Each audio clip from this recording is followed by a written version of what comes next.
दोस्तों नमस्कार। अब हमारे पड़ोसियों की नींद कुछ और ही ज्यादा खराब होने वाली है, क्योंकि जैसा कि अनुमान लगाया जा रहा था कि जो भारत पिछले साल दुनिया का 5th सबसे महाशक्तिशाली देश था, वो इस साल तीसरे नंबर पर आएगा। तो ऐसा ही हुआ। अब भारत दुनिया का तीसरे नंबर का सबसे महाशक्तिशाली देश बना है। तो ऐसे में भारत के प्रधानमंत्री जहां भी जाते हैं, उन्हें रेड कारपेट का स्वागत प्रोटोकॉल दिया जाता है। जैसा कि इस बार जो बाइडेन ने उन्हें खुद रेड कारपेट पर मोदी जी का स्वागत किया, वहीं पाकिस्तान के प्रधानमंत्री को कोई भी एयरपोर्ट पर स्वागत तक नहीं किया। तो आइए देखते हैं पाक मीडिया इस पर क्या कहती है और अंत में अपनी बात की है कि इंडिया दुनिया की तीसरी बड़ी पावर बन चुका है। ये मैं नहीं कह रहा, ये ऑस्ट्रेलिया के थिंक टैंक्स ने खबर पब्लिश की है, जिसमें ये बताया जा रहा है कि इंडिया ने रशिया और जापान को पीछे छोड़ के दुनिया की तीसरी बड़ी पावर बन चुका है। आपको याद होगा इस खदशे का इजहार किया था और अब वही हुआ। आपको लगता है कि हमें अब इस बारे में सोचना होगा कि हमसे कहां पे गलतियां हुई और उसका इदराक कैसे मुमकिन बनाया जाए? Pakistan is cancer, Pakistan is this, और साथ के जी अब ये कह रहे हैं कि जो मिलिटेंट्स हैं यहाँ, वो वहाँ से ट्रेन होके आ रहे हैं। पाकिस्तान का एक अलग आईटी है जिसे इंटरनेशनल टेररिज्म कहा जाता है, और इसने पूरी दुनिया में टेररिज्म फैलाया हुआ है। What can we learn from India? Because हम देखते हैं वहाँ पे बड़ी तेजी से यूनिकॉर्न्स आते हैं। I get it's a bigger market. इससे पहले भी तो हमने 23 प्रोग्राम हम ले चुके हैं, लेकिन उन 23 प्रोग्रामों की अगर बात की जाए तो हम उस तरह कामयाब नहीं हो सके। बहुत सारे लेसन्स इंडिया से ले सकते हैं, और उसमें जो प्रॉब्लम्स आज हम इधर सॉल्व कर रहे हैं, उन लोगों ने इन प्रॉब्लम्स को सॉल्व करना आज से 7 से 10 साल पहले शुरू किया था। अब देखें जो दो बयानात आए हैं अभी, एक उसका आया है अमित शाह का। उसने क्या कहा कि no trade, no talks with Pakistan. आगे भी बढ़ो ना, कुछ और भी करो। It's a lesson to learn from India. वहाँ की सक्सेस स्टोरी। आपको याद होगा कि इंडिया के प्राइम मिनिस्टर जब दूसरी बार प्राइम मिनिस्टर बने थे, और उसके बाद जब तीसरी बार प्राइम मिनिस्टर बनने वाले थे, तो उन्होंने बोला था कि मैं तीसरी बार प्राइम मिनिस्टर बना तो इंडिया को दुनिया की तीसरी बड़ी पावर बना दूंगा। और अब खबर आ चुकी है कि इंडिया दुनिया की तीसरी बड़ी पावर बन चुका है। और ये मैं नहीं कह रहा, ये ऑस्ट्रेलिया के थिंक टैंक्स ने खबर पब्लिश की है, जिसमें ये बताया जा रहा है कि इंडिया ने रशिया और जापान को पीछे छोड़ के दुनिया की तीसरी बड़ी पावर बन चुका है। पाकिस्तानी पब्लिक से बात करेंगे कि आखिर क्या वजह है। आए दिन हम इंडिया को लेके कोई ना कोई डेवलपमेंट की खबर सुनते हैं, कोई ना कोई अचीवमेंट की खबर सुनते हैं, कोई ना कोई टेक्नोलॉजी की खबर सुनते हैं। इधर से अगर कोई खबर जाती है, वो तो सिर्फ एक ही जाती है कि पाकिस्तान में जज्बा बहुत है। आखिर उस जज्बे से हम अपनी इकोनॉमी को क्यों नहीं बेहतर कर पा रहे, टेक्नोलॉजी को क्यों नहीं बेहतर कर पा रहे? बस ऐसा ही है ना। देखें कि हम उनसे लड़ने के बारे में हाँ, बस उनसे लड़ने के बारे में सोचते रहते हैं हर टाइम, आगे बढ़ने के बारे में नहीं सोचते हम। ठीक है। हमारा यही टॉपिक होता है कि किसी तरह हम उनको हरा दें। हाँ। हराना कैसे जी? मार के हम क्या करेंगे? उनको मार के क्या करेंगे? वो फिर सेट हो जाएंगे। ठीक है।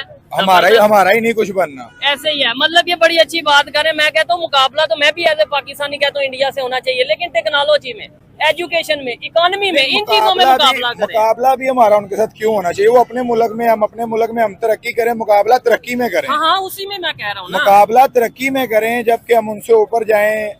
अभी उनके मुल्क की आप गाड़ियां चेक कर लें। ठीक है कितनी गाड़ियां वो सेल कर रहे हैं, कितना पैसा उनको बाहर वाले मुल्कों से आ रहा है। हमारा क्या, हमारे मुल्क में एक सुई नहीं बन रही। ठीक है, हम आपस में यूनिटी नहीं ला पा रहे। मैं आपसे लड़ रहा हूं, मेरे से लड़ रहे। बस यही हमारे हुक्मरानों का काम भी यही पड़ा हुआ है। बस वो गलत है, वो गलत है, वो गलत है। कि तुम सब मिलके सही हो जो मुल्क को संवार दो। एक साइड पे हम कहते हैं जी हमने कश्मीर लेना है। क्यों जी? हम एक साइड पे कहते हैं हमने कश्मीर लेना है इंडिया से, दूसरी साइड पे हम अपनी इकोनॉमी को देख लें, उनकी इकोनॉमी को देख लें। आपको लगता है कि कोई मुकाबला बनता है? जैसे भाई ने बात की है, भाई ठीक कह रहे हैं, ऐसे मुकाबला नहीं बनता। तो फिर हम छोड़ क्यों नहीं देते मुकाबला? हम अपना पॉजिटिव माइंड क्यों नहीं रख लेते? ये दुश्मनी, नफरत, ये क्यों नहीं खत्म कर देते? बस ये मिजाज बना हुआ है।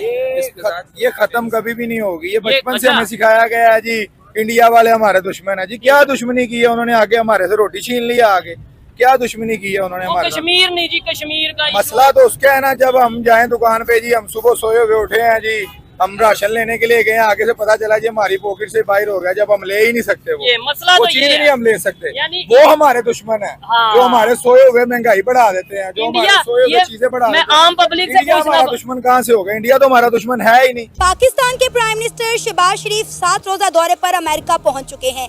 जैसे पाकिस्तान के प्राइम मिनिस्टर शहबाज शरीफ अमेरिका पहुंचे, तो इंडिया के prime minister Narendra Modi America से वापसी भारत की तैयारी में मसरूफ थे। इंडिया के प्राइम मिनिस्टर नरेंद्र मोदी पाकिस्तान के प्राइम मिनिस्टर शहबाज शरीफ को मिले बगैर ही भारत वापस रवाना हो गए। लेकिन अगर हम बात करें पाकिस्तान के प्राइम मिनिस्टर शहबाज शरीफ की, तो जिस तरह इंडिया के प्राइम मिनिस्टर नरेंद्र मोदी का अमेरिका में इस्तकबाल किया गया, वो हमें पाकिस्तान के प्राइम मिनिस्टर का देखने को नहीं मिला। ना ही पाकिस्तान के प्राइम मिनिस्टर शहबाज शरीफ का रेड कारपेट वेलकम किया गया, ना ही वहाँ पे मौजूद अवाम उनके इस्तकबाल के लिए वहाँ पर आई। लेकिन अगर हम बात करें इंडिया के प्राइम मिनिस्टर नरेंद्र मोदी की, तो आपने सबने देखा कि किस तरह इंडियन डायस्पोरा ने शान और शौकत के साथ इंडिया के प्राइम मिनिस्टर नरेंद्र मोदी का वेलकम किया। जो बाइडेन ने इंडिया के प्राइम मिनिस्टर नरेंद्र मोदी का रेड कारपेट इस्तकबाल किया।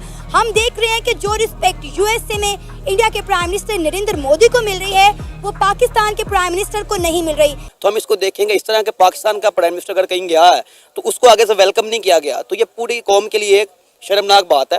और इसको आप इंडिविजुअली ना देखें कि शहबाज शरीफ जलील हो गया। एक बात है, जो बंदा अवाम के वोटों से ही नहीं आया, जो चोर डकैती कर आया है, जिसके पास ना मैंडेट है, अवाम उसको गालियां देती है, अवाम उसको कहती है बूट पॉलिश कहती है, मतलब उसकी पाकिस्तान में इज्जत नहीं है, बाहर क्यों इज्जत करेगा कोई? मैं अभी एक जुमला रिपीट किया है, मैं रिपीट कर देता हूँ कि उसको आप इंडिविजुअली ना देखो कि वो शहबाज शरीफ गया हुआ है। पाकिस्तान में इज्जत नहीं है, उसको बूट पॉलिश कहते हैं अवाम। या निकले ना अवाम से पूछें, आपको पता लगेगा शहबाज शरीफ को बूट पॉलिश कहते हैं। अगर यहाँ पे अवाम के नुमाइंदा होता और अवामी वोटों से आता तो फिर हम कहते कि यार वाकई में शहबाज शरीफ साहब बहुत बड़े, उनकी बेइज्जती हो गई, वो अवामी वोटों से ही नहीं आया। एक बात तो सुनो भाई, 47 की पैदाइश है। बात तो सुन लो, अगर इमरान खान होता प्राइम मिनिस्टर पाकिस्तान और वो जाता, वेलकम ना किया जाता, तो खुशी महसूस करते आप बताएं, आप एंकर हैं, इमरान खान गया, कैसी इज्जत हुई?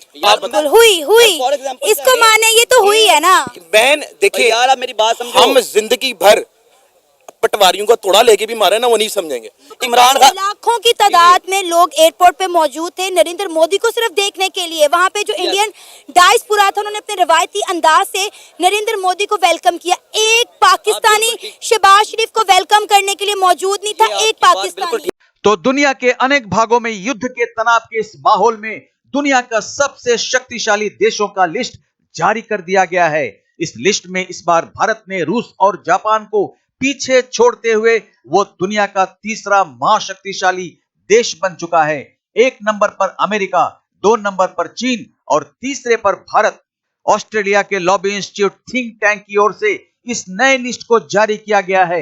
एशिया पावर इंडेक्स में भारत को यह सफलता उसे जापान से भी आगे निकाल दिया है।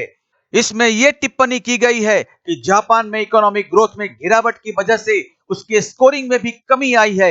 इसके कारण जापान अब एक स्टेप नीचे आकर चौथा सबसे शक्तिशाली और प्रभावशाली देश बना है, जबकि वह तीसरे नंबर पर था। अब तीसरे नंबर पर भारत का स्थान हो चुका है। इस लिस्ट को हर साल निकाला जाता है, जिसमें हर देश के संसाधन और उसके आर्थिक विस्तार को बारीकी से जांचा जाता है। इस लिस्ट में इस बार ऑस्ट्रेलिया को 5वां और रूस को 6वां स्थान मिला है। पिछले साल भारत 5वें नंबर पर था। अपने आर्थिक प्रगति के वृद्धि के कारण भारत अब दुनिया का तीसरे नंबर का सबसे बड़ा ताकतवर देश है। तो मिलते हैं अगली वीडियो में। सब्सक्राइब का निवेदन करते हुए जय हिंद, जय भारत।